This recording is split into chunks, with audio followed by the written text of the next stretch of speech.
Friends, Romans, lend us your ears. It has been way too long since you sat down on a Tuesday night and had a drink with your good friends. It's time for the regulars.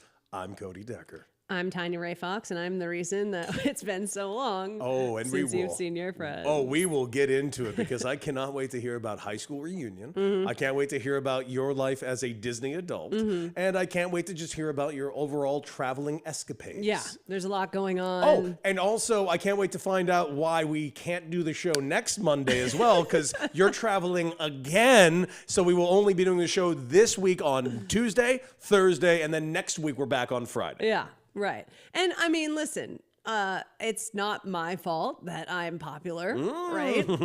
It helps us all. You're getting popular. Hey, we're all doing some stuff. Yeah, we're doing things. The regulars are doing things, and that's But we're going to stay the regular. It's just, summertime things popping up.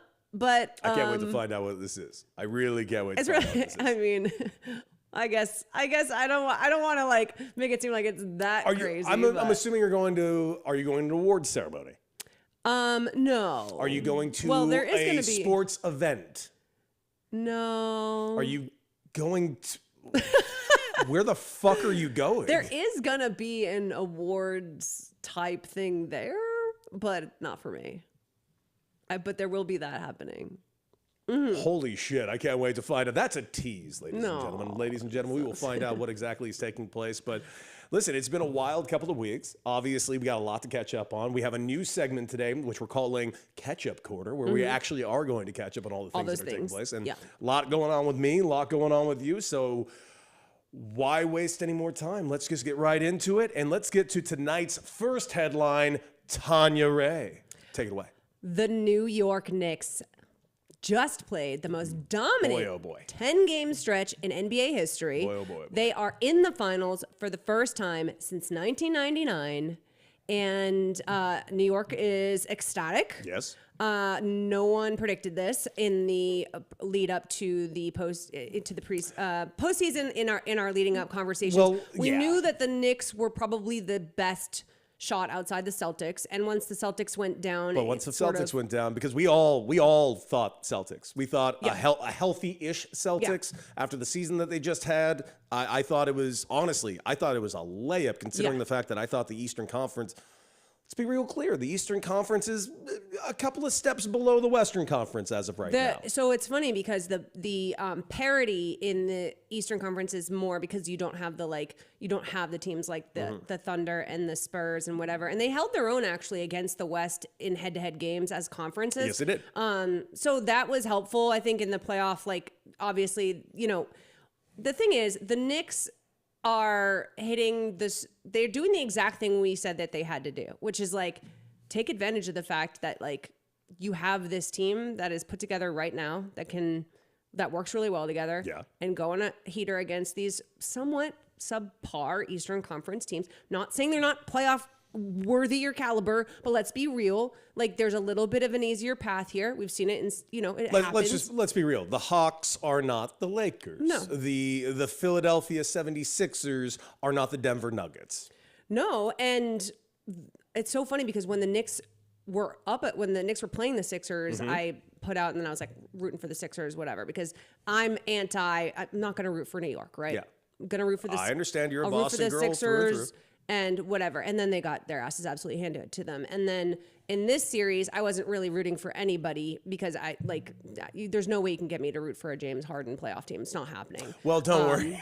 Don't worry. He did everything he could to keep you from doing it. Right. But I love Kat. You and I both love Kat. I'm a huge fan of Kat. So I was like, I found myself rooting for Kat. And I'm like, and I have, of course, so many friends from New York. Like, I have way more friends from New York and Philly and these places than I do from Cleveland. Dude, I lived right up the block from Madison Square Garden. And I'm not kidding. When I say up the block, I mean Madison Square Garden is on 34th and 8th. I lived on 50th and 8th. It was a very quick 10-minute walk for me to go to Madison Square Garden. Yes. And so like you start to, and then I start feeling myself kind of like rooting for, and I'm like, is this happening? And I've been trying to track how people are handling the Knicks being in the finals, right? Because it's the first time in 27 years. They haven't won a title since 1973, I believe. Yeah. This is a long-suffering fan base. Yes, they haven't won a title since 1973, and they've only been to 2 finals since then. Right. And No, that was the last title they won, and then okay, they've only been to two since. It's a long-suffering fan base, despite the fact that they're in New York and hated. And for me, I'm having this weird experience of trying to track how people are reacting to it, because I thought more people would be pro Knicks, especially if they play the Thunder.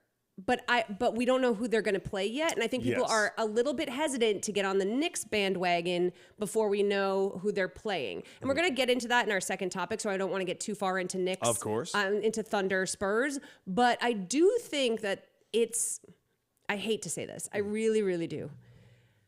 I'm having a hard time not rooting for the Knicks. Interesting, okay. Because they're fucking fun. They are. I love Brunson. He's fantastic. Yeah, and Brunson's probably my fifth favorite person to watch on that team right now. Josh Hart, you know what I think of Cat. Josh Hart's basketball IQ is insane. Some of the stuff he does is nuts. The fact that Brunson, Hart, and Mikal Bridges have all been together since their Nova days. This is, I don't know how you can watch this team and not kind of be like, aww. It's not about the team. I'll tell you why I'm not rooting for the Knicks. Okay. Have you met Knicks fans? There you go. That is exactly why I'm not rooting for the team. I know, but that's what people say about Celtics fans. No. I come from The difference between Celtics fans. Now keep in mind, I'm not sitting here pretending I love you guys either. No, I do not. But you guys have a lot of championships to have your kind of guff and your attitude about how you do things. Yeah. The balls on Knicks fans. The balls, the utter gall on Knicks fans. To walk around talking about how you guys know more ball than everybody else, yada, yada, yada. We're Knicks fans. We play in the street. I watched White Mamba absolutely dominate your best street ball guy like he was a child 3 months ago. I can't stress this enough. I cannot stand Knicks fans. I cannot stress enough how much they drive me nuts, considering the fact they think they're the Yankees somehow. You mentioned 1973. Yeah. That's a long fucking time ago. Yeah. That's all I'm saying. Yeah. That was 2 me's ago. Yeah. Well, I'm old. There are two types of Knicks fans, and there are those ones who, as soon as they start winning, there's that weird entitlement. But it comes from, I've seen this before. I've seen this in different fan bases. They are taking the Yankees and the winning part of their legacy and applying it to their basketball team. Yes, yeah, that's what they do, no sense, which is really funny considering the Yankees haven't exactly been on a fucking heater in the 21st century either. No. Well, they got one title. Right. And I will also say this. Baseball has a very specific, different type of parody to it now.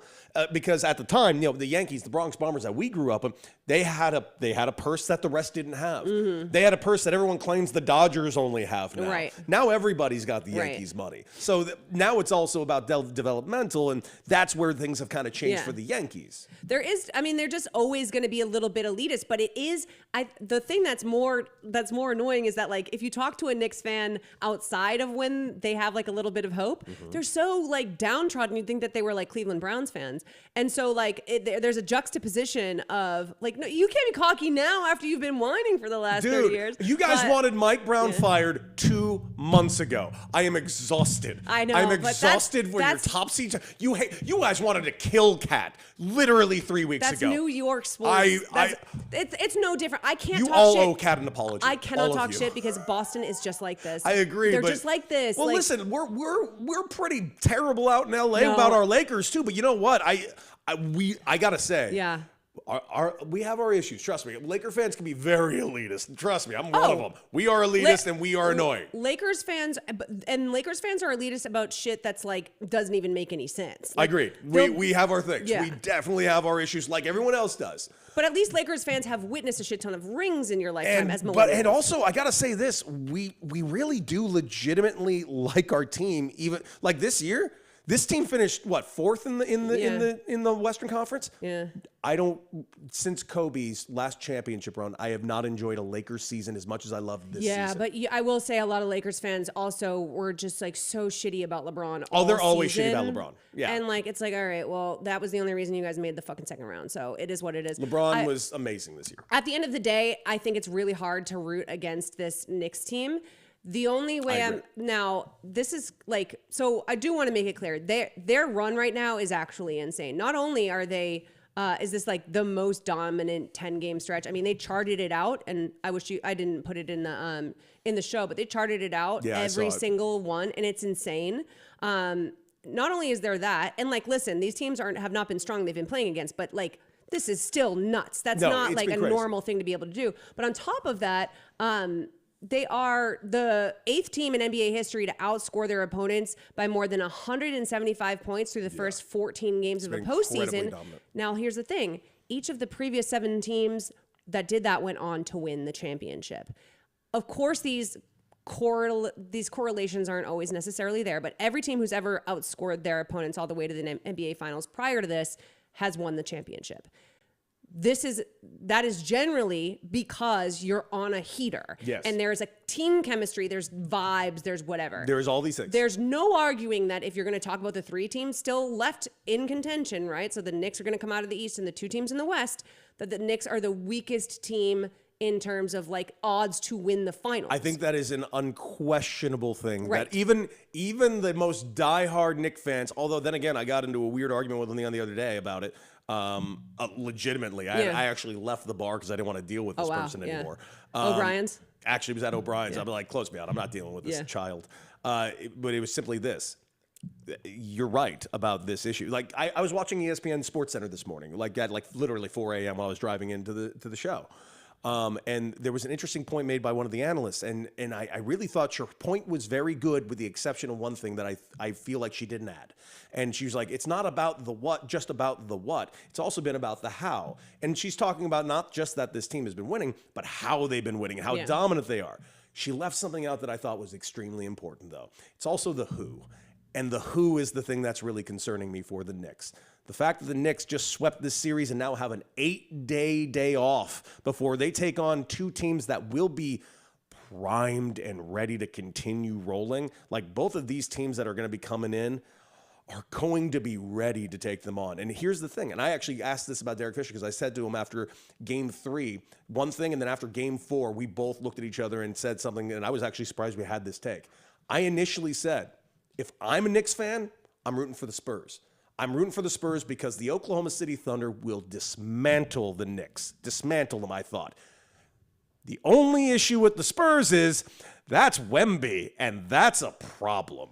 That being said, seeing what Wemby's been doing to the OKC, I am not certain they want to run into the Spurs. I don't think they want the smoke from either of these goddamn teams. Well, so the cool thing about the Knicks, before we move on to the West, is that they do want the smoke. That's the thing about the Knicks, is they truly don't give a fuck. Oh, now, they don't, and I love them. I think they're could get great. swept, right? Like, I don't know, right? Like, but they have such an air of do. we're out here and ready to ball. Yeah. Part of that is a Mike Brown thing.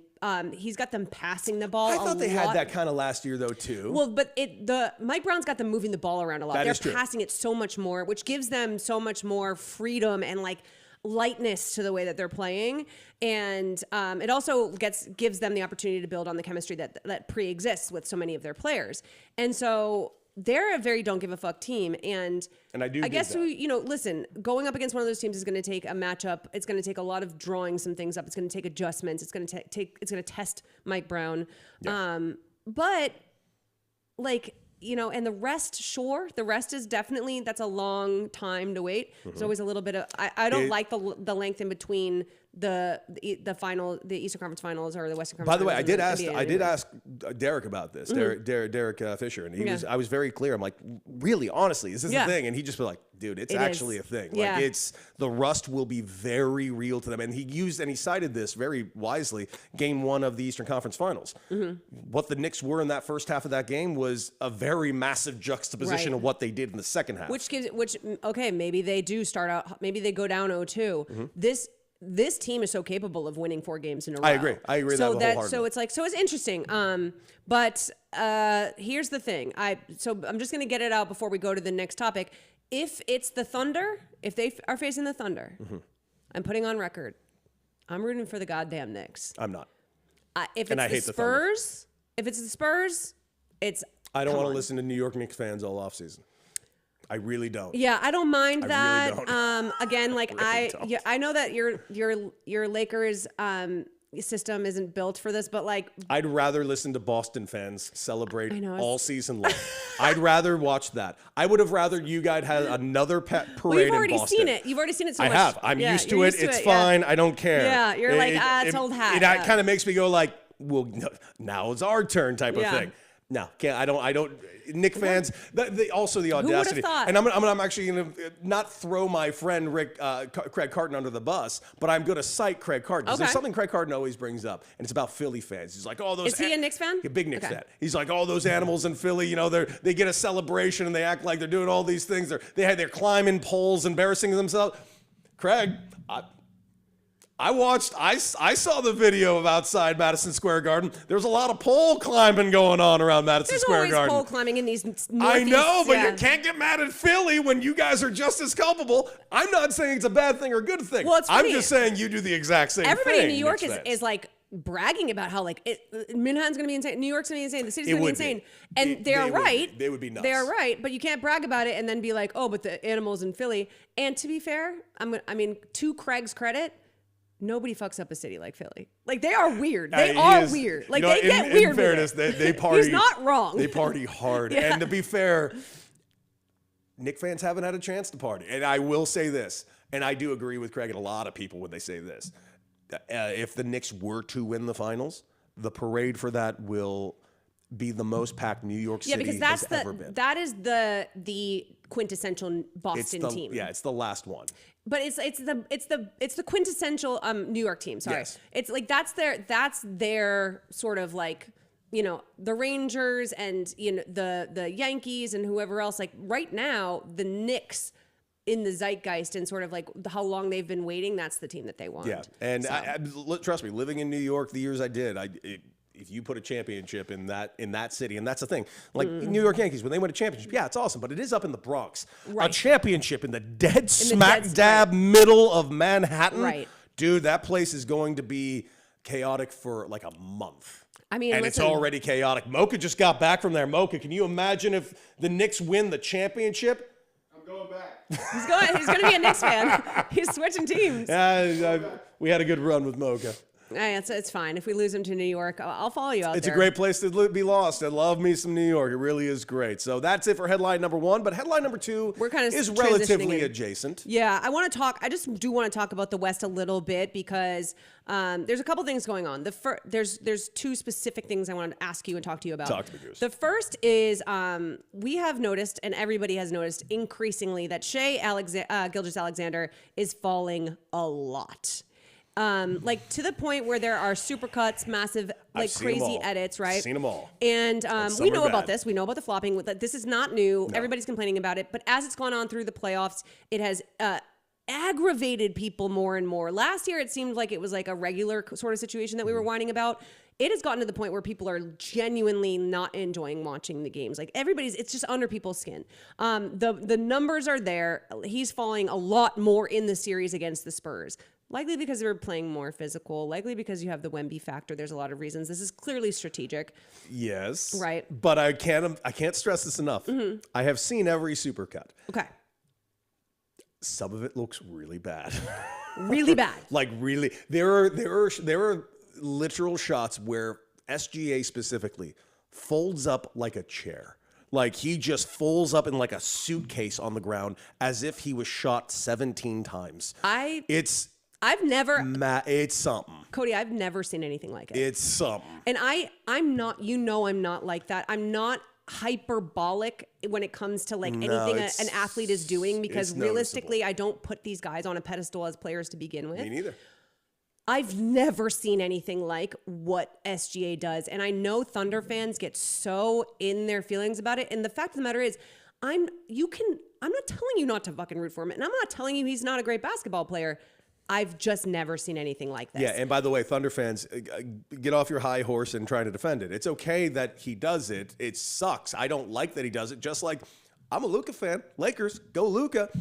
Man, that man complains a lot. I'd like him to complain a lot less. But the fact of the matter is, Shea is going to hurt himself. He lets his feet get out from underneath him on purpose to fall. Like in a way, it's like, dude, you are good enough at basketball. I don't understand what this is. It's very frustrating to watch, and it's been increasing during this to the point where you can see the frustration with the Spurs players and whatever else. It's awfully annoying. And I think it's a fascinating juxtaposition because the Thunder have been built incredibly well for a long time now. Like they are one of the best run franchises in pro sports. And they're not going anywhere because they have more draft picks coming. Right. Like, I mean, this is the same. They brought in, they got Katie when they were in Seattle, but then they brought in Russell Westbrook and James Harden. There's 3 MVPs that this GM just had under his belt. And then the 4th with SGA, and now they've got, this is an incredibly well-run franchise. And I think it's really fascinating to look at them compared to the Spurs, who, there's this clip that I watched of Wemby where they ask him if he's tired. And like, if he feels like, kind of overwhelmed by the, like the pressure of the history in the Spurs organization with, Pop and whatever. Yeah. And he said, it makes me feel safe, that like he feels very like supported and protected by that organization. And so I have to be honest, and this is kind of what I want to ask you is like, so Pop was in there after Game 3 giving them the speech, and apparently ripped into him. According to Fox, right. He was adamant. He's like, Pop came in, and everyone's like, "Uh-oh, we're in trouble." Pop comes in, and they just like the adjustments for Game 4, insane. Which, by the way, Pop also did to Wemby in his car after the ejection a couple of weeks ago. Yep. He pulled up in front of him and gave him a talking to in public. It was like, and then there's also the shots of Pop and Tim Duncan up in the box, and they're together talking, and they're obviously Tim Duncan and David Robinson, and there's this paternal sort of the grandfather and the father and the like. There's this structure around the Spurs that Greg Popovich built from the ground up. Every player that's come through the Spurs organization since he was hired in 1996 until now, and the entire organization itself is built around the ethos and the morality and the like basketball ethic of Greg Popovich. And I have to, and watching Wemby function the way that he is in this system, I want to know if you feel like there is any modern sports culture more effective and more goated at this point than Greg Popovich's Spurs. Nope. I mean this from the bottom of my heart. And I've talked to other NBA guys about it. Obviously, my history with Michelle Beadle and what she talks about. She's espoused this for years, like just for years, talk about this culture that is here. And it's based all around with Pop and how he's done. And the safety that Wemby brings up is, I don't know what else to say. This is like the most real thing that exists in sports. Yeah. I think Steve Kerr has done a decent job of, kind of manifesting a similar thing, although a lot of infighting that takes place. So then probably a lot of that has to do with Draymond Green, probably. But at the end of the day, the Spurs are different. We see these Knicks games right now. It's cool seeing some Knicks legends show up at the games, but they're not there on a random Tuesday. They're there for the playoffs, they're there for the runs. Every one of these Spurs legends are on like random Tuesday games. They live there. They are a part of this family. They're not going to leave Pop, right? So and they're all there for Pop. Tim Duncan's been helping him rehab post-stroke. That's like, they're like father and son. It's unbelievable. I've never seen anything like it. I've never seen anything like it either. And I feel any sport. We don't talk about, that's what I'm saying. I think any sport. I think this might be the greatest culture ever built by one man in any team sport. Yeah, you hear heat culture, and I've been told that heat culture is a very real thing too. That's what Pat Riley's built. Yeah, Pat and Spo. But apparently... That's 2 people, though, because it doesn't work without Spo. You're right. This is all Pop. You're right. It's all Pop. But, listen, I won't say that I know all the inner workings of Pat Riley, but there's also and this is not about your politics, but there is use the word morality. There is a morality to Greg Popovich that I don't think exists elsewhere. Right. And there is a wisdom to Greg Popovich that I don't think exists elsewhere. And there's just... It's like there has never been a better team suited for a leadership culture that has been set forth by Greg Popovich. Yeah. And it's seeing how the coaching staff now works underneath that, overarching, which others could probably see as a shadow. Yeah. But it's not. It's like a warm blanket to these guys. And it almost brings tears to my eyes that my Lakers culture isn't exactly like, I love what the Lakers culture is, but it's not this. No. And this is like, it's special. It's a legitimately special thing. And I want to root against the Spurs because I am a Laker fan. I find it impossible to do so. Like you were mentioning about the Knicks, that's how I'm feeling about the Spurs right now. Yeah, and I wouldn't be able to root against the Spurs. That's why the only way I can root for the Knicks is if they're against the Thunder, because the Spurs really do have such a everything you said is perfect. That's exactly what it is to have a professional sports culture, especially men's sports, where there's so much open love, right, and care and like affection. Like even that phrase that he used, it makes me feel safe. That is not a word you hear from a pro athlete, especially a superstar pro athlete. Like that just says, like that word used in a press conference. Like Dana White must be furious that someone had the gall to mention safety in the workplace. He should be a man and not say anything and go be depressed on his own.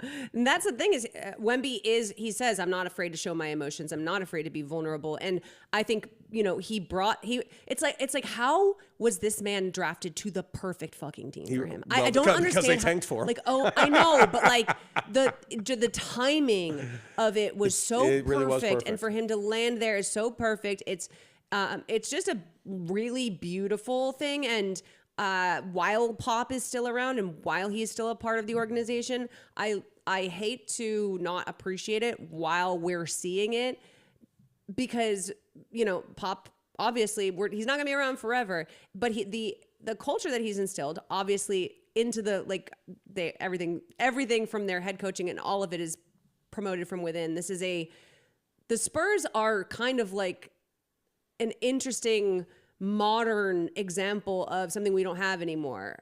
Like he's like Vince Lombardi, right? Like the Spurs are the house that Pop built, and I think that culture will stand for the test of time. See, that I'll disagree with. Why? I don't think it'll last forever. I think it'll last. But you know how? Okay. Years. You know how the Green Bay Packers have had the same identity our entire lives? Absolutely. And it was like that before, right? Like it's been going on for 70 years. No, I hope this does last forever. And it's like, regardless of who, like we've had turnover after turnover, there's something about the Green Bay Packers that's the same. You are right. And it's very unique.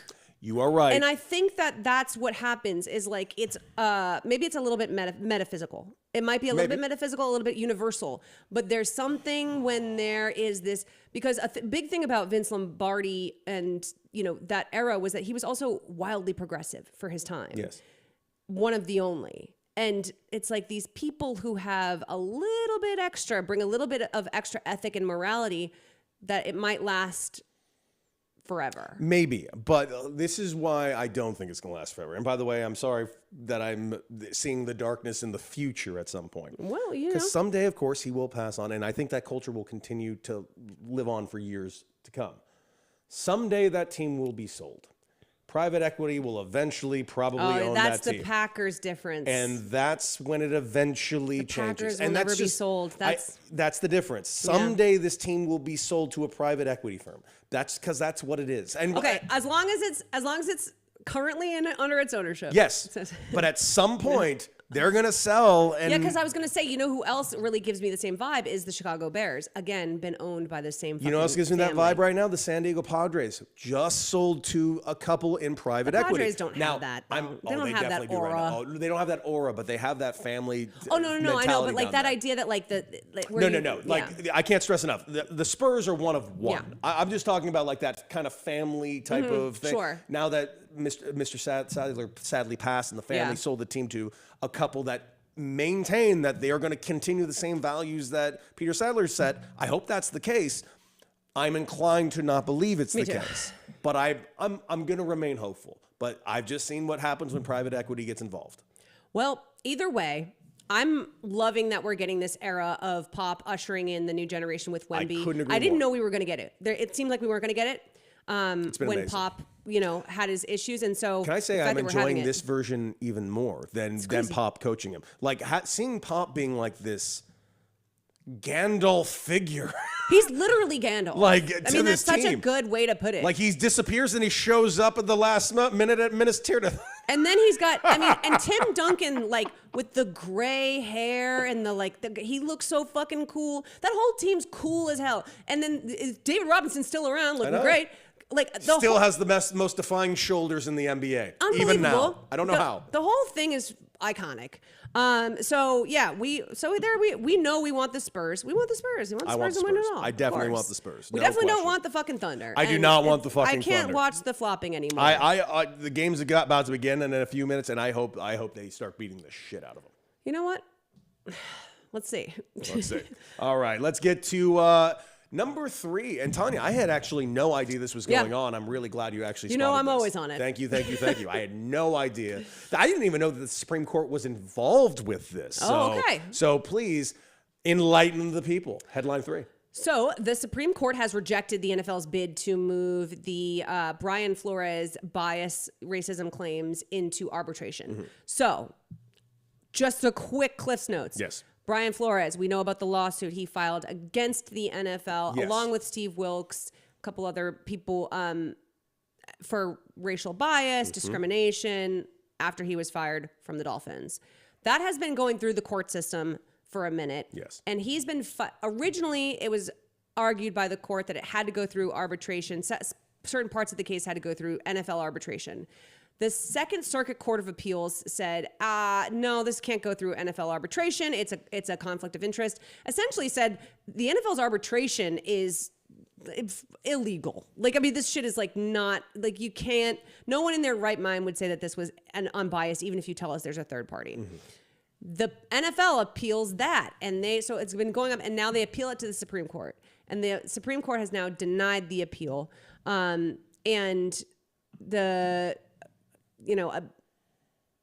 essentially now it's a question of whether or not this is going to go, how many appeals. I don't think that there's another appeal that can happen after this. I'm about to say it was higher than the Supreme Court.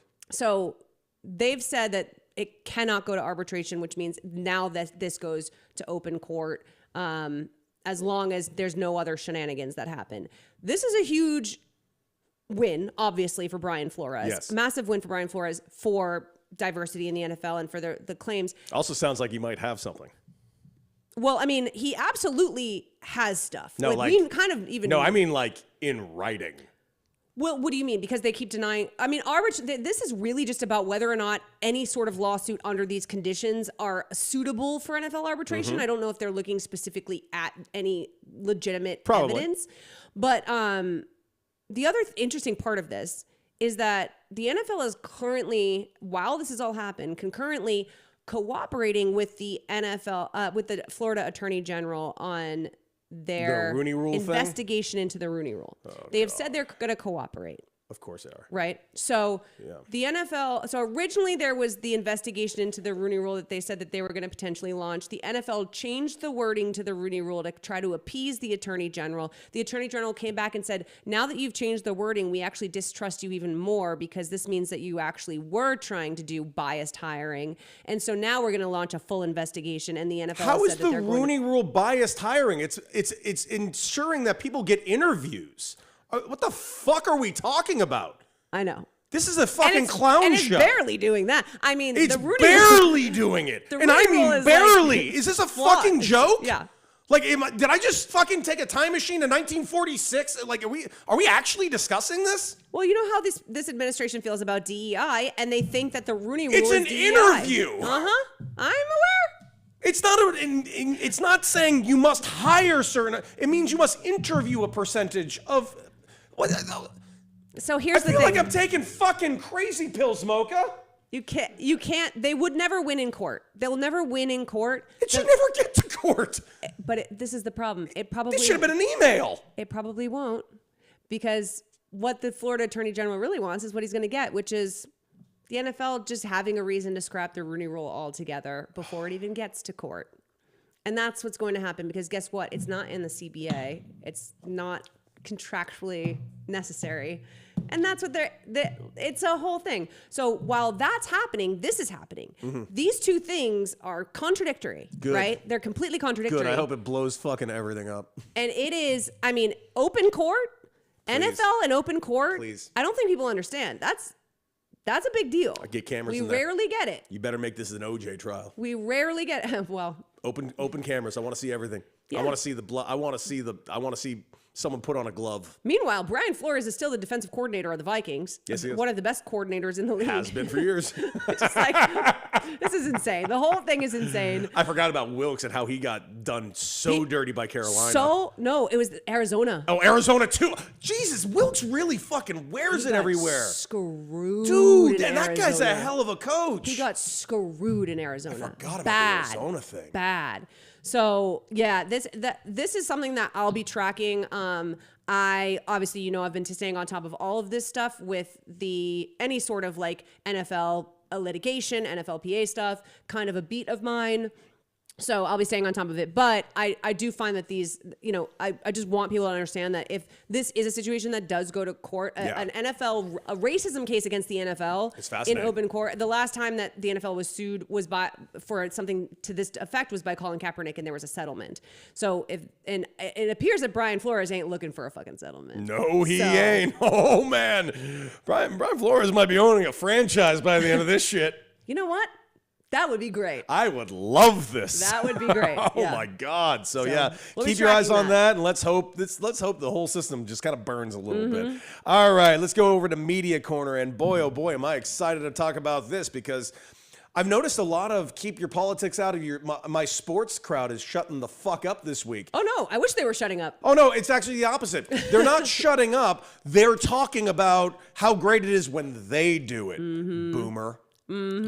Jesus, Boomer. Okay, Boomer. Jesus, Boomer. Every time. I had a tweet a month ago yeah. that went about Boomer where he said something ridiculous, and I think it was about the Olympics, and I think I Yeah. wrote out old guy says old guy shit. Like I'm not even mad at Boomer. Why are we expecting Boomer to be anything but a 60-year-old man? We talked about it on this show because like there was a bunch of people who were going back and forth about the keep politics out of sports stuff, and then Cash Patel showed up in the locker room. In the locker we were room like, drinking okay, guys. beer like a fiend. Oh, no, Right. but this is fine. And which leads to the story of the great Jackson Dart, who's accomplished all these things in the NFL, doing what he did. Take it away, Tanya. Yeah, so in case you didn't know, Jackson Dart, the quarterback of the Giants, who was a rookie last season. They won 4 games, I believe, last season. So, Yeah, they were great. real whatever.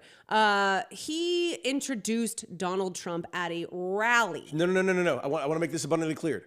He was pleasured to do so. He was pleasured to do Direct so. quote, his words, not mine. He was pleasured. Started, Mocha, you ever been pleasured by things? Never by Trump. No, well, Never by well, Trump. he was pleasured by introducing him. So that's a thing to be pleasured by. Honestly, that sounds like something Trump would love. He probably, he was pleasured. That's great. Trump loves an accidentally homoerotic phrase, Pleasured. or intentionally. Direct quote. Yeah. Real so words he was said out pleasured loud. to introduce Donald Trump at a rally. Try to do a "Go Big Blue" chant. That fell kind of flat. Boy. It was very clearly he was there to stump for Donald Trump, and also there was like another politician who was actually who they were there rallying for, regardless, who's even fucking worse somehow. Anyways, Yes. Abdul Carter, his teammate, Yes. defensive end, drafted in the same year, rookie, Yeah. all rookie team. Very good. Yeah, he's very good. He fan. was a little thrown by this behavior and said, essentially, what is up with this? I thought this was AI. Like, what the hell, man? Yeah. And that caused a whole scene. Some people saying, good for Abdul Carter for calling him out because he's there supporting Donald Trump, who's a racist, among 4 million other things. And the people like our guy, Boomer Esiason, who was after spending all the Winter Olympics. Boy, he was not short on anti-political opinions just 3 months ago. He could not stop Boy, talking oh about boy, it. can't believe these athletes would say anything about politics. Man, they're Stick to athletes. sport. Shut up and skate. Why don't you? Just represent your country. Okay. Well, he not only did he not just he could have just gone on and defended Jackson Dart's decision, but that's not what he decided to do, Cody. He decided to say that this was a real error by Abdul Carter, not on the part of Jackson Dart. This has been the most fascinating gaslighting shit I've seen some people in the media do. And he's not the only one, by the way. No. There are so many people trying to take this stance of the clubhouse is a sacred place. Fuck you. You've never stepped foot in a clubhouse, the majority of you. I have. The clubhouse is not a sacred place. And I have If you also buy stepped foot in that, a you're a clubhouse. fucking idiot. And every time you're a fucking idiot. And when I stepped in there, they were also like, "Why are you here?" Yes, like you men know what the clubhouse is were for? always- Getting fucking dressed. That's what the clubhouse is for. The end. Yeah, but he immediately goes in on Abdul Carter Unreal. and says it's Abdul Carter's fault, not Jackson Dart. Yeah. Jackson Dart was asked to introduce the president. How many people get that opportunity? A lot. Blah blah blah. You were a man who was late to meetings, goes in on Abdul Carter, takes the opportunity to lay into him. And here's my thing. And this Sounds is what about white. This is what I posted on Threads. People talking about this, and I was like, you know what disrupts a locker room? Racism. Yeah. How are we going to act like Abdul Carter's the problem here? First of all, this league is 70% black. Mm-hmm. I'm not saying all of them are liberal. I'm not saying everybody's like, there's not black, MAGA voters, whatever. But There for the most absolutely part, are. the idea of going and you weren't invited to the White House. You are now on a one-on-one. I'm taking front row, center stage to introduce Donald Trump at a rally as a middling former like you had a middling rookie year. Yeah. Like you took a couple insane headshots, Yes, he basically did. said, I will not stop playing like this. Danced around in your oversized chains, appropriating all the dances that your teammates do. And then like you and your dumb buddy, Cam Scadaboo, got hurt. And the whole thing was a shit show. He's fine. We have no idea what he's going to be. Of course he's fine. He's probably pleasured now. He'll probably be a backup quarterback in the next couple of years. To think that you have any right to create a distraction like this for your team is fucking absurd. And as far as the media is concerned, Media I has think it's shown their really ass. It's fucking embarrassing. funny that it's always embarrassing. when you're talking about this at the Olympics, it's a distraction. When you're Colin Kaepernick peacefully taking a knee, it's a distraction. Oh, yeah. When you're but Jackson Dart doing "Go Big Blue" chants, so bringing the NFL to the stage to rally for the least popular president in the history of the United States, not a distraction. It's Abdul Carter's fault for calling his He's quarterback ruining out. the clubhouse. And he's late to meetings and all this other conjecture that where's your one? If you're gonna say that shit, show me your proof. Don't pull that shit. That's dirty, ugly Stephen A. Smith bullshit. I know things about you. That's that shit. Don't pull that shit. What are you, some fucking bully? You're really gonna bully a rookie player? Right. Dude, fucking grow up. You're a fucking 65-year-old man. Grow up. It's so, and like on top of it, then Abdul Carter. Now as well as I do, Cody. Abdul Carter coming out and saying, "Hey, we talked on the phone. You can keep your takes, whatever." First of all, I find it interesting that Abdul Carter had to be the one. He had to be the one to now post the like, we're cool. Jackson Dart, not on him. Face of the team, the quarterback, the one who went there. I've just had enough of these people. So Abdul Carter has to put it out there. We know for sure John Harbaugh's MAGA because he told us last year. Yes, he did. We know that their owners in the Epstein files over 440 times. Sure is. So this. By the way, how much has Boomer talked about that? I'm just curious. About zero. Just asking, just about wondering, zero. wondering when he wants to talk about that. Wonder if that's affecting a clubhouse. Is that a distraction? Well, no, because no one in the clubhouse is talking about Isn't it. that funny? Oh, it's not hurting the clubhouse. No, so this is the structure. So you're The telling clubhouse, me you won 4 games last year. Shut up the fucking clubhouse. your locker room is gonna Man, this is brutal, huh? the locker room culture is going to be disrupted. I don't know. Your quarterback is like being MAGA isn't like just some like it's not anodyne. Like we need to stop acting like these political affiliations have no like this is just the 90s. It's not the fucking 90s anymore. It's people not. It's people listen, are getting huge reactions. And listen. This isn't even a political thing at this point. Like I even borderline understand the idea of getting the opportunity to do something for a president. Fine. If that is where you're going on, I'm going to really quickly fold myself into a dozen pretzels and I'm going to live in the world that's fine. Okay. You won 4 fucking games last year. Well, that's why I find it so suspicious. It's obvious that he's just seeking out people he knows are MAGA, because why would you give a rookie quarterback no one gives a fuck about the opportunity to even introduce you? And sorry. then followed up with the next thing that just is driving me insane. which always does. And I'm actually, shame on me for feeling insane about this. Okay. Truly, and I mean that. Shame on me for expecting the media to do anything else. Okay. Shame on me for expecting certain broadcasters to do something else. Shame on me for expecting them to actually critically look at this and not immediately have the double standard of saying, well, this is fine. There's nothing wrong with this after you've spent months dying on this stupid ass hill that athletes shouldn't be political. This is exactly the same as Dana White doing the same thing for Trump and saying, none of my things at the RNC have been political. That fucking phrase is so goddamn stupid, I don't know what to do with myself. Nothing that I said on the stage at the RNC was political.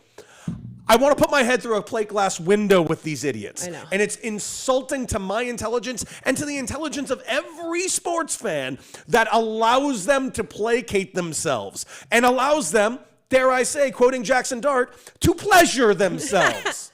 Or to be pleasured by it. Oh, I'm so glad he's pleasured. It's from Utah. I don't know if he's ever been pleasured. Well, listen, and if he has, he probably can't talk about it. Nope, not allowed. So we'll leave that there for now. I'm sure we'll be back to Boomer at some point. He's never too far. He always says something that gets under my skin. We're back to a voting scandal, a voting controversy. Voter explains why he left Victor Wembanyama off of the 2026 All-NBA First Team. Victor Wembanyama came 1 vote, 99 out of 100, 1 vote short of unanimous All-NBA First Team. Yeah, that's insane. One would assume that Victor Wembanyama would be All-NBA First Team. Without question. That's why there's 99 out of 100. You always have to wonder what that one person's thinking, and it's almost always a guy. And of course, in this case, it was a guy. We're not the best gender. Yeah. Well, no, you're not. But you're good. You're a decent representation. This guy said he. So this is, what was his name? Termine. I forget where this guy's Termine. Termini. Yeah, Termini. You don't know Termini? Oh, I love Termini. I'm not kidding. I know Termini has been on Beetle and Decker for years. I don't know who this is. Justin Termini? Is that who it is? Yeah. Hold on. Okay, you know him. I know Justin Termini for years. He's Okay, been on my this is shows good. for years. Okay, so this is even better. So now Yeah. you can weigh in because his explanation I heard is. it. Oh, you know? Oh, I read the rundown. I know the stories that we're doing. It was your friend. I did. I'm confused why you don't know who Justin Termini is. Am I supposed? Isn't he just a radio guy? Yeah, but he's been around. He's been an insider for years. Justin Termini's a guy. Yeah, he's been around for a long, long time. I'll take your word for it. No, no hate to Justin. I'm sure he doesn't know who I am either. But his argument for why he didn't was because there was once a time where you had to vote positionally for this. And now since the Embiid Jokic of it all, the NBA changed the rules where you can vote for multiple people at the same position. Yeah. And so a lot of people were voting both Wemby and Jokic. Yeah. He decided that it is unfair to the past players who missed votes. Players like, I think he was talking about Patrick Ewing. Patrick Ewing, right? Yes, he was. That it was unfair that they missed out on these because they were playing at the same time as like Shaq or Olajuwon or whoever else. Yeah. And now someone like Wemby and Jokic will get these repeated nominations because of the rule change. So he personally just decided, I'm only going to vote positionally. Yeah. He just decided, like, even though they've changed the rules, I'm going to follow the old rules while everybody else is following the new rules. Yeah. And I'm going to be the one guy that doesn't vote for Wemby. Yeah. Now, I'm going to get your opinion on this as somebody who knows Justin Termini. Yes. So sorry, brother. I'm going to become Oh, familiar. I don't care. You can say it. I'm not defending this. Oh, no, I'm saying, this is fucking hilarious. I'm saying I'm sorry for not knowing who he was. Oh, yeah, no, not that I'm sorry for calling Here's this out. my take. Okay. Honestly, this is my take. This is the dumbest fucking thing I've ever heard in my really life. bad. And I like Justin Termini so much. And listen, I mean, I'm sorry. There's no universe you can get me to even listen to the take. Yeah. Justice for Patrick Ewing. Justice for Patrick Like, Ewing I'm is just crazy. like, your reasoning is because of Patrick Ewing in 1994? He thinks it like What? it's like the idea that it's like disrupting the integrity of the process. It's a little fucking late for that. Like, buddy, I mean, it's listen, not. this is It's going to so happen across insane. sports. Like I think it's funny. all of the records that are being set in the NFL right now are all from people with an extra game, right? We saw this whole conversation with Myles Garrett. Like, stuff is going to happen. There's going to be I think it's asterisks if you hilarious. want him to have him, whatever else. Are we positive this isn't a joke? Like, are we positive? That's my only question. Are we positive? Because this is so nuts to me. He. I would never vote on like an award in 2026 because like Greg Vaughn was screwed out of MVP voting. Here's his whole 97. explanation. There's your boy. His whole explanation. That's your guy right there.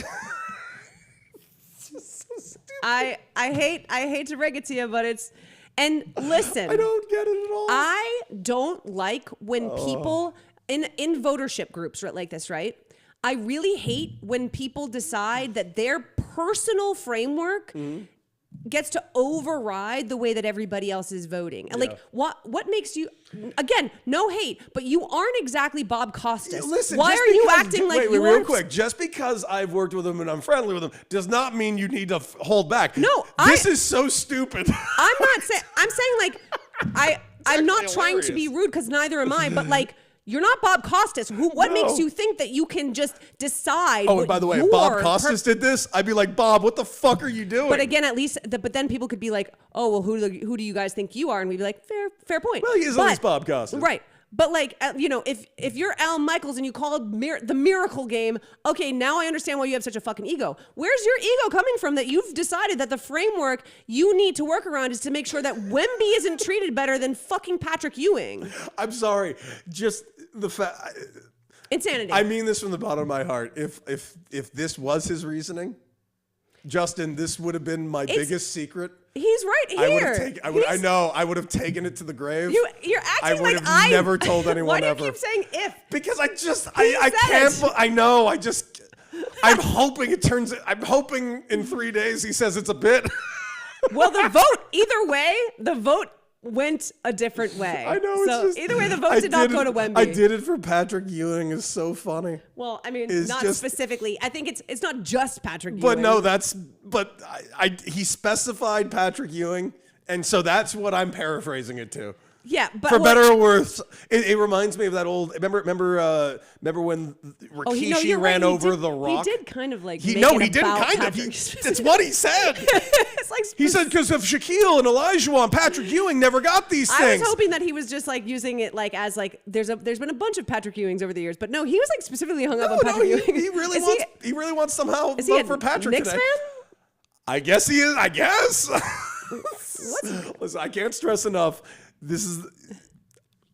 I'm hoping it's a bit. It's not a bit. Stop. How can anyone do this ever? Like even admit like they honestly should take your vote away. Like it's insane. I actually think if you admit to just like Like, not good on him voting to with admitting everybody it, I else, guess. I think if you admit to being like, I don't care how everybody else votes, and I'm just gonna vote the way that I feel. Like I do think that if like this voting gets out of control when people use different parameters, By the way, and they give you such few parameters to begin with. Joanna in Arizona, who consumes a lot of our stuff and Okay. a lot of the other stuff, she just said this, and she's absolutely right. Does Michelle Beadle know that Justin didn't vote for Wemby? That might be. I'm laughing. Michelle might get pissed.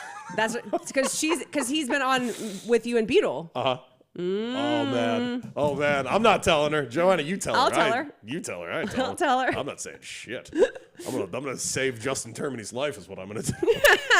Yeah, I mean, listen, Listen, if nothing else, it's really funny. it is. It's really. I'm funny. glad you got a kick out of it. I thought it was. It's so I thought it was stupid wild. that it's the funniest thing I've ever heard. It's in my very life. harmless because at the end of the day, like, who cares about a unanimous Yes. all pro? It was the reasoning that was like nuts. Yes, 'Cause I was don't like, know what to tell you. It was so. I did it for yeah. Patrick Ewing. Yeah. Is the funniest thing ever. Yeah. It reminds me of 99 WWE when you found out Rikishi was the one that ran over Stone Cold, and he takes the microphone saying, "I did it for The Rock."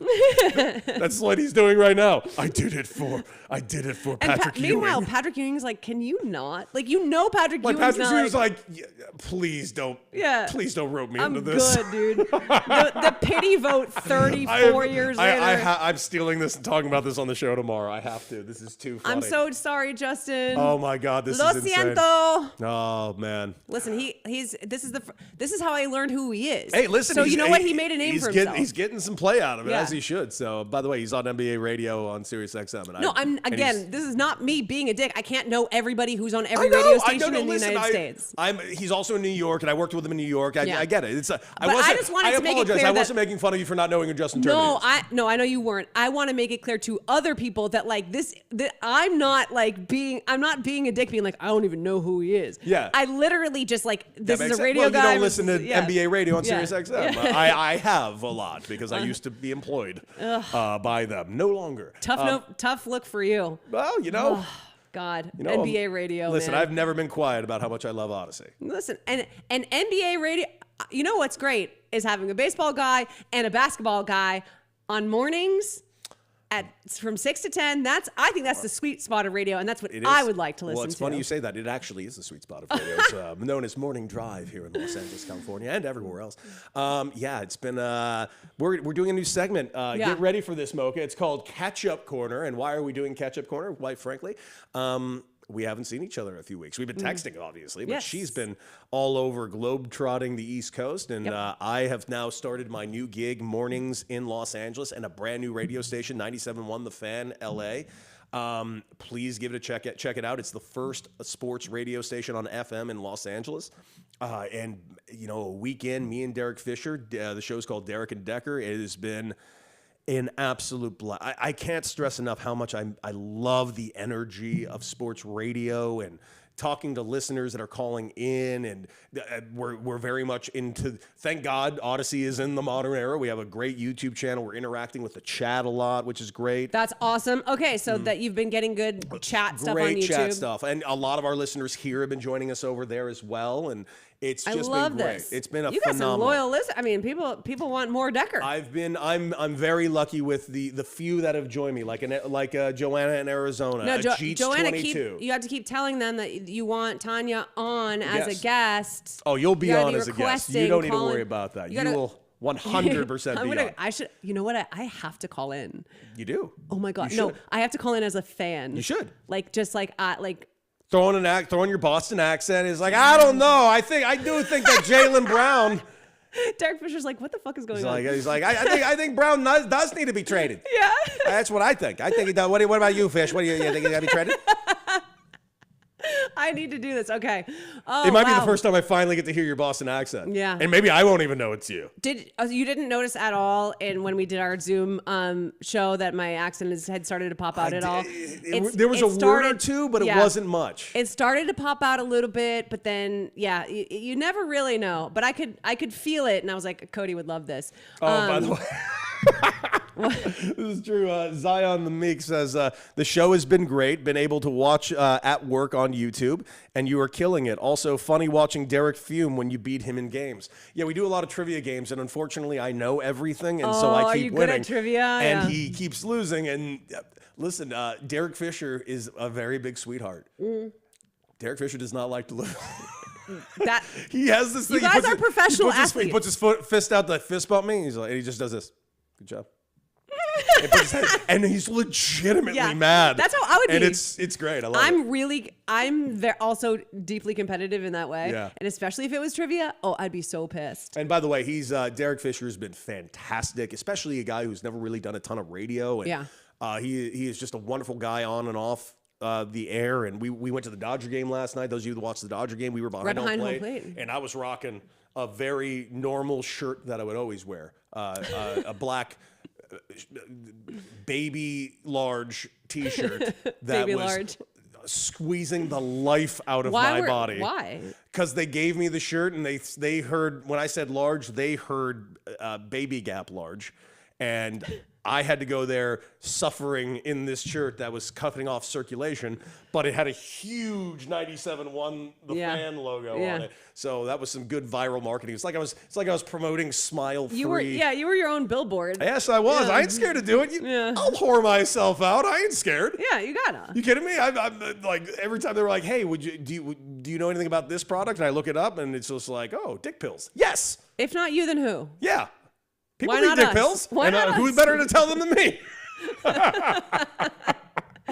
Yeah, you gotta do the and then you gotta do the Rogaine pills or the what is the hair transplant doctors in LA? They're By the way, I've suggested it to the marketing thing. Hey, get Bosley on board. Let's see if we can convince me to get a hair transplant. There's you can't. so I like my bald head. no, and I you don't actually do need like it. you don't really need it. Like No, you could I- grow. You have hair. Would you believe but- it? No, but it's not like it's like thinner here now. Okay, It's yeah. not great anymore.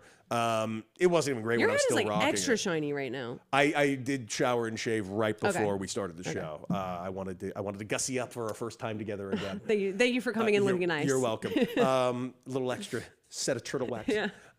No, I actually, believe it or not, really like having a shaved head, which Yeah. I was always scared of doing. And I'm really glad that, because when I chose to do it, I was told by my then girlfriend, she's like, I don't think you need to do it yet. And I kind of just went rogue and did it anyways. And then when I did it, like everyone said, oh yeah, this is who you look like from now on. Yep. I said, you don't want me to grow? She's like, this is what you look like from now on. Yep. And I'm like, all right. And it took me a couple days, but once I got used to it, I can't imagine actually you really without. like it. I can't imagine. So it's funny because when you were on Fox Sports 1, you had hair. I had hair. And I don't even remember you having hair. Like my brain has replaced you having hair with the way you look now because it makes so much sense that in like when I think back on it, I'm like, there's no way you had hair. You're like, yes, I did. I did. I'm like, I swear I had. I know. It wasn't great hair, and some of it might have been painted in.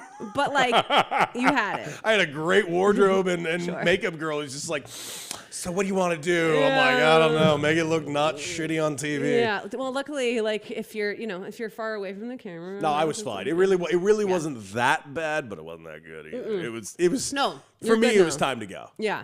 All right. So radio show. Yes, We're loving it. I'm having a blast. You know, the 4 a.m. wake up calls in Los Angeles really are not that bad. No, I mean, you don't deal with because traffic. I don't deal with traffic. I can watch every game till 10 p.m. and get to sleep by 10:30, and it really is fantastic. The only thing I haven't figured out yet is the new, like, I'm still working out after the show, but man, I gotta say, The workout routine getting thrown off is so brutal. So I'm just I'm forcing myself, obviously, but like it's so hard after coming off the air talking for 4 straight hours to go like, now I'm going to pick up heavy shit for an hour. No. Like I like picking up heavy shit to start my day. You would and then- prefer to like be in at what 3 a.m. I and just do a honestly quick would love lift to and show then- up at like 4, be there at 4, lift for 40 minutes, Yeah. shower, and then Get walk yourself into the together, studio yeah. at 5. Like that's what I So- would kill for. So you have to be in the studio at 5 generally.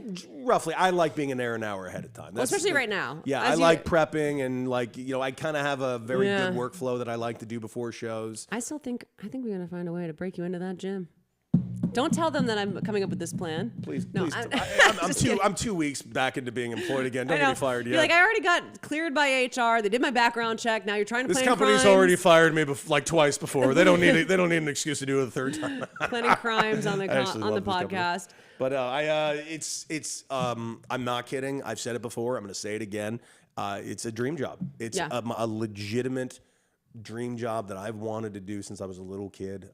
You know, my father, when he died, he and I were not on great terms, and we weren't on great terms our entire lives. And so the fact that we weren't on great terms at the end of his life has kind of bothered me a little. And the reason why is because of my dreams that I had.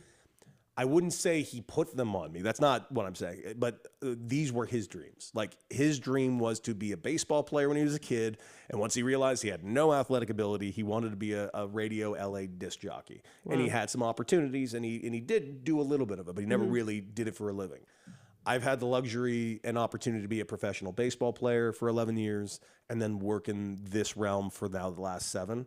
And now I'm the morning radio host of a drive time FM LA talk station. I mean, I can't stress enough how much the responsibility comes to mind and the opportunity comes to mind and just how much he would have gotten a kick out of this. Well, he is. I know he's still haunting your mom. But like my mom said, she's actually never had somebody this persistent. My dad really needs to just move on to the afterlife. No, that's not how it Stop works. haunting Tanya's mom. He's not stopping. You selfish prick. No, he's fine. Jesus. He's mostly harmless. He just sits on a couch and drinks. Yeah, exactly. It's fine. Is he drinking all your mom's booze? I apologize Probably. for that. Probably. God damn it, Jay. But Will you learn nothing? My dad also did a lot of that too. So you know what? Also, I was thinking, Derek Fisher. What year did he win his first ring? With the first one with the Lakers, what was it? 2000? 2000, 2001? So you were a kid watching Derek Fisher win a ring. Yeah. And now you're his co-host on a radio show. It is Pretty sick. absolutely wild. That'd be so like cool. me. That'd be like me hosting a radio show with Kurt Pierce? Schilling. We're not there yet. We're not there yet. I haven't heard shit about your reunion. You went to your 20-year high school reunion. Yes. How did that feel? It honestly, like, I felt great. We're in downtown Plymouth, right on the waterfront. Saw everybody. It was a good crowd that came out. I did not realize that so many of the people there that I would be excited to see, that would be excited to see me. Everybody was very grateful that I came in from Los Angeles. I was grateful that everybody else. There was one of my classmates came in from Montana. I'm like, that's harder than coming in from Los Angeles. Yeah, I've seen Yellowstone. There was a little bit of drama that we're going to keep off mic, but I you know, there's always one person that pretends that everything's cool when it's not. Naturally. So we handled that. Good. As I expect you to. My best friend by the end of the night, he was arm wrestling people. Naturally, as you do. Yep. The prom king arm wrestled him on the way out, beat him and shut him up, which I loved. Good job, prom king. Prom It's king, rare. yeah. It's rare I root for the prom king. Well done. Yep. The hockey players came in very lit off of substances. So it was just like being back at a high school dance. Well, you know, hockey is often played in white powder. Yeah. Mm-hmm. So, you know, it was like absolutely I'm insanity. told. Yep. So that was really fun.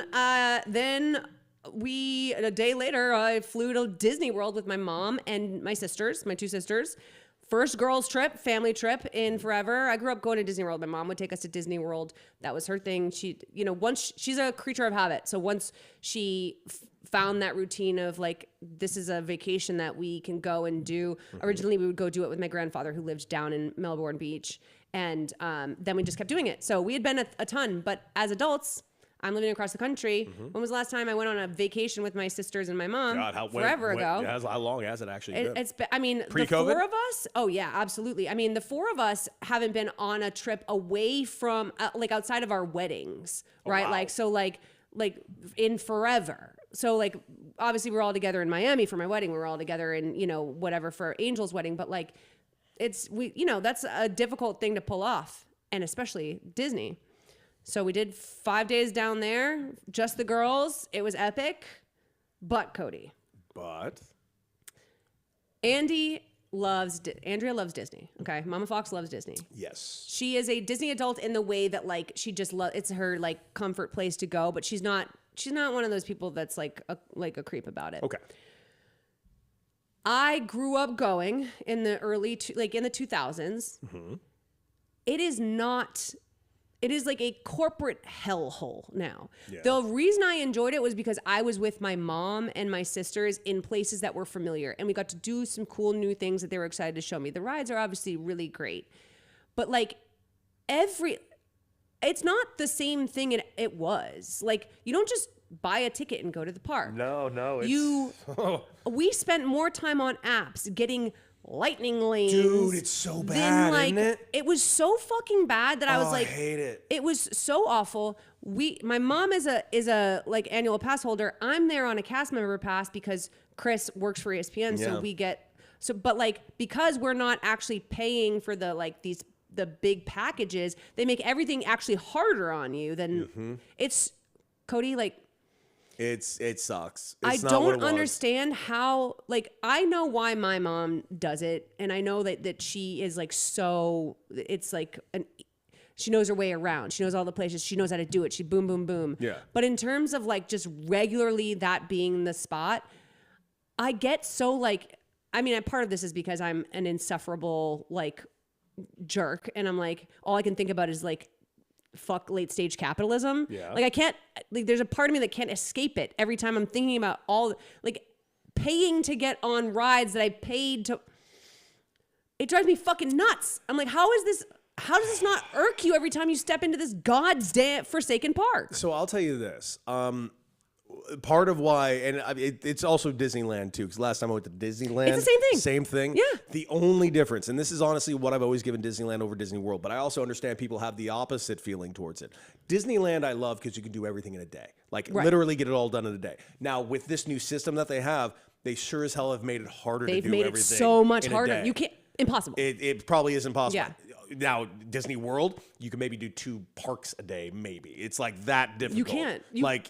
Like we did a park a day and still didn't do everything. And that's brutal. Like, and it's just not the same anymore. And you know what? Believe it or not, I'm not as big on going to theme parks as I used to really dig going to theme parks. I really did.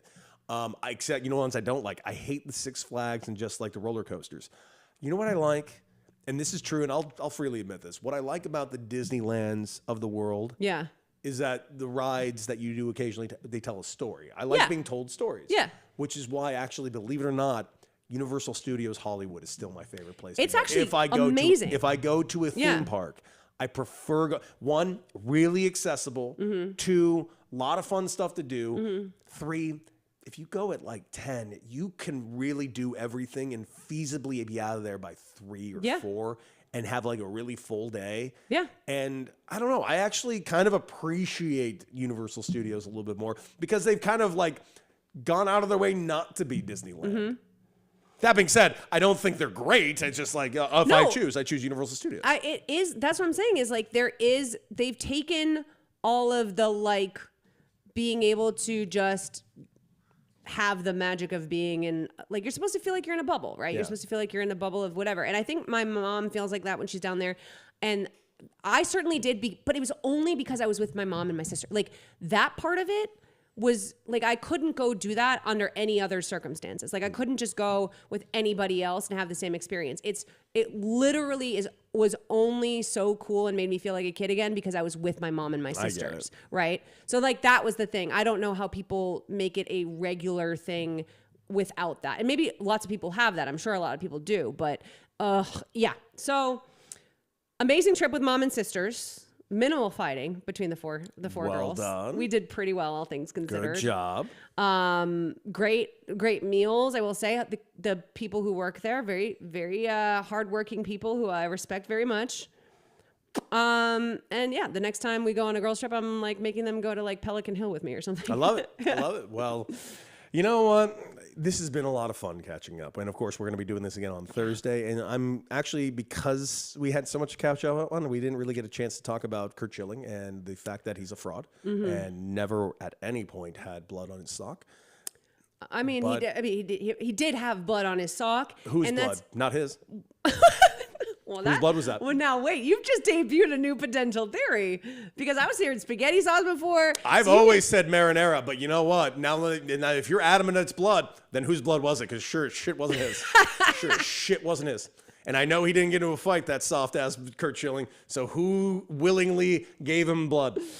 This is an absolutely unhinged take that I'm like, I wasn't prepared for. Whose blood is crazy, Cody? Whose blood was that? I want to know whose blood was that. And it wasn't anybody's. It was marinara. I'll tell you whose blood it was. It was probably someone who said what we always say to end this show. Fuck Curt Schilling. Fuck Curt Schilling.